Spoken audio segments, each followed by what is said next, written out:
تین افراد کی دعا اللہ سبحانہ و تعالی رد نہیں فرماتے۔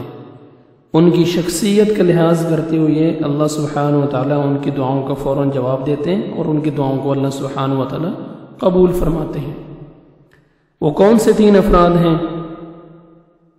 عن ابی ہریرہ رضی اللہ عنہ عن النبی صلی اللہ علیہ وسلم قال، ابو ہریرہ رضی اللہ تعالیٰ عنہ سے روایت ہے، نبی کریم صلی اللہ علیہ وسلم نے فرمایا، ثلاثۃ لا يرد اللہ دعاءہم،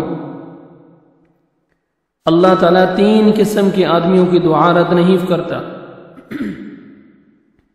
تین قسم کے افراد کے اللہ سبحانہ و تعالیٰ دعا رد نہیں کرتا۔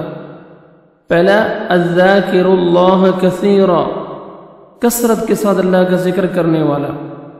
دوسرا، ودعوت المظلوم، مظلوم ظلم و ستم کی چکی میں پسا ہوا مظلوم۔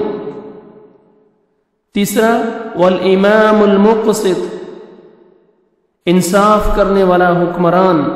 اللہ سبحانہ و تعالی ان تین آدمیوں کی شخصیت کا لحاظ کرتے ہوئے ان کی دعا رد نہیں فرماتا۔ اللہ سبحانہ و تعالی تو ہر وقت سنتا ہے، ہر وقت دعا قبول کرتا ہے، لیکن اس نے بھی بعض اوقات اور شخصیت کو خاص کر رکھا ہے کہ ان کا بہرحال دوسرے اوقات اور شخصیات سے زیادہ لحاظ کرتا ہے اللہ سبحانہ و تعالی۔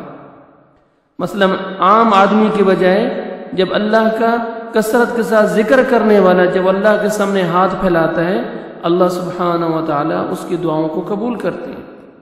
اسی طرح ظلم و ستم برداشت کرنے والا، ظلم و ستم کی چکی میں پستا ہوا مظلوم جب اللہ کے سامنے رو رو کے ہاتھ اٹھاتا ہے، اللہ سبحانہ و تعالی اس کی دعا کو قبول کرتے ہیں۔ اسی طرح امام العادل، عادل حکمران، انصاف کرنے والا، اللہ تعالیٰ کو جب پکارتا ہے تو اللہ سبحانہ و تعالی اس کی قدر کرتے ہوئے، اس کا لحاظ کرتے ہوئے اس کی پکاروں کا جواب دیتے ہیں، اس کی دعاؤں کو قبول کرتے ہیں۔ سبحان اللہ۔